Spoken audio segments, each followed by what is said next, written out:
Shut up and sit down.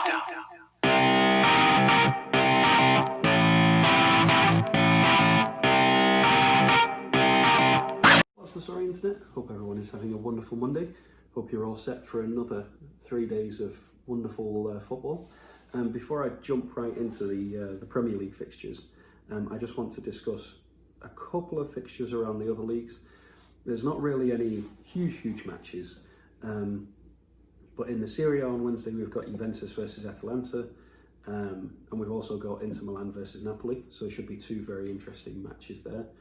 And then in the Bundesliga we have Bayern Munich versus Wolfsburg, which is a second versus fourth, but if Wolfsburg win, they would be level on points with Bayern. They wouldn't overtake them because of the goal difference, but they'd be level on points with Bayern Munich and make it very interesting at the top of the table. So two interesting matches for,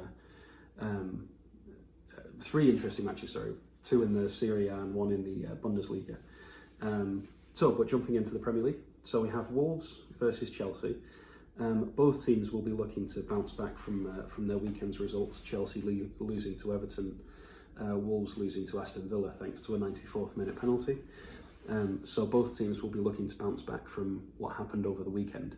I think Wolves have been very hot and cold. They're not as cut and dry as they were last season, where it was pretty obvious that you were going to have a hard match. But Nuno Espirito Santos has still got the players to cause problems. So I think Chelsea will have to be careful, but I can see this being a very entertaining match. And then we've got Manchester City versus West Brom. West Brom, they were able to keep it to a 1-goal loss, losing 2-1 against Newcastle, and then City drew 0-0 in the Manchester derby. But I think Manchester City are going to win this, and I think pretty convincingly, maybe a 2-3-0, maybe a 3-1, but I can't see it going the other way, unfortunately.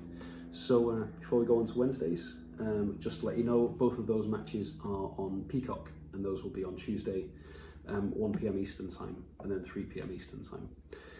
So moving on to Wednesday, we have Arsenal versus Southampton. Southampton will be holding their heads up high after winning 3-0 against Sheffield United, and Arsenal will be hanging their heads in shame after losing 1-0 to Burnley with an Aubameyang on goal. Arsenal need to get their act together. They really do. There's just nothing about it. They just have to get themselves sorted and pick their heads up, and that's all they can do. But they're going to find it difficult against Southampton. So we'll see what happens. They're not a side that you want to come up against when you're hard on your luck this season. So Leicester City versus Everton. This is going to be a very entertaining match because both teams have had similar fortunes.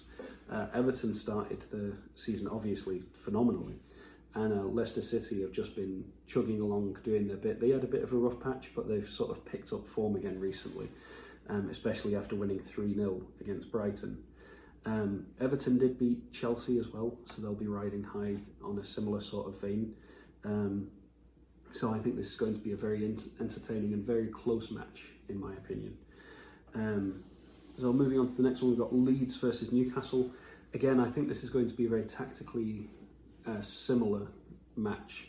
I think this is going to be very close, and maybe one side ekes it 2-1. I can't see either side absolutely blowing the other one away. As we saw, Newcastle beat West Brom 2-1, but it was only 2-1, and it wasn't exceedingly convincing. Whereas Leeds have had a couple of results. I know they lost to Liverpool, but they lost to them 4-3, and they've had a lot of results where they've been able to score a lot, and so Leeds are a side that you have to watch out for, especially at home. So I think Newcastle have got to be very wary of that. Then we've got Fulham versus Brighton. A match that could go either way, but I think I'm going to call it that Brighton will win this one. No disrespect to Fulham, and it is at Craven Cottage, and they did draw 1-1 to Liverpool, but Brighton have looked the sharper of the teams as of late. They did lose to Leicester, as I mentioned earlier, 3-0, so they'll be wanting to get revenge. But Fulham will have their heads held high after drawing with the defending champions. So who knows? Maybe they can use that as a springboard to advance their season from here. So it should be interesting to see which team comes out on top. But I'm going to throw my hat on Brighton winning. Next one, we have the big one. I haven't updated the board, so don't look at that. Look away. But we have Liverpool versus Tottenham. So first versus second, Jurgen Klopp versus Jose Mourinho.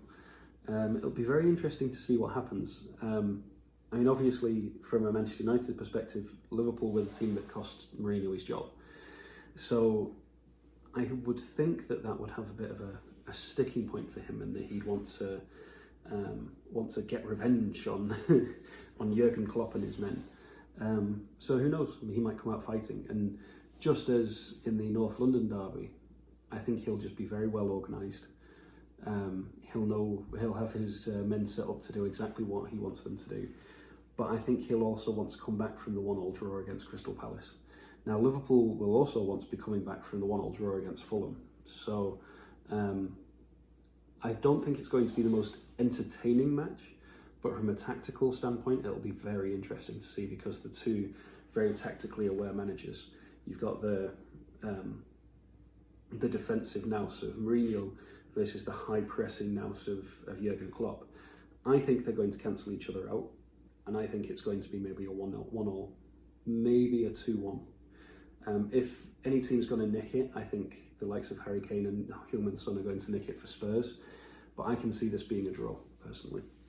Moving on, we've got West Ham versus Crystal Palace. West Ham are riding high at the moment, just can't seem to stop performing at the moment, unless they play Manchester United, of course. But so I think it'll be interesting. I think it's an opportunity for West Ham to make the most of the ability that they have, and especially after Crystal Palace drew 1-1 with Tottenham, it'll be interesting to see if they can keep the momentum going, because after they beat Manchester United, they didn't keep the momentum going for the season, and sort of got hot and cold and hot and cold and hot and cold. So can they keep that momentum going, or will West Ham be able to do a West Ham and knock them off the perch? So before we move into Thursday, so Leicester versus Everton is on NBCSN and Universo. Leeds versus Newcastle and Arsenal versus Southampton and West Ham versus Palace are on Peacock. Liverpool versus Tottenham is on NBCSN and Universo, and Fulham versus Brighton is also on Peacock. And then moving into Thursday, we have Aston Villa versus Burnley. Aston Villa will be very, very happy after getting that late winner to win 1-0 at Wolves. And Burnley will be riding high after beating Arsenal thanks to the Aubameyang own goal. So Burnley are one of those teams that on their day they can set up a very organised side. And if they can set up in that way against Aston Villa, I can see them shutting them down. However, if Aston Villa can come out of the stocks like they have done, then I think that Burnley could be in trouble. So it'll be interesting to see. It depends on which side shows up for which team on the day, which one is going to have that prowess showing. And then moving on to the last match for the midweek, we have Sheffield United versus Manchester United. I don't even want to say this with any bias, but I think Manchester United's got to win. But being a Manchester United fan for as long as I have, it would be such a United thing for us to go and lose to Sheffield, because we have a tendency to just be so complacent and just so cocky that, oh, it's just Sheffield United, and go and lose. And I'm not even saying that as a discredit to Solskjaer, because it happened with Ferguson, happened with Moyes, happened with LVG, and it happened with Jose Mourinho. And it even happened when Ryan Giggs was caretaker manager. It's just the way that we are. It's in our DNA. So I don't even want to get my hopes up too much at Bramall Lane, but I think that Manchester United are going to win, and maybe 2-3-0. So we'll just have to see. Hopefully, fingers crossed. Come on, lads. So, and then just to close it off, Aston Villa versus Burnley and Sheffield United versus Manchester United are both on Peacock. So yeah, that will round up the midweek fixtures. As I mentioned in yesterday's video, I will be back on Thursday for a review, and on that Thursday I will also be previewing the upcoming weekend's fixtures. So until then, I hope you're all staying safe and keeping out of trouble. Thank you very much for watching, and until next time, I hope you all have a wonderful day. Ta-ra for now.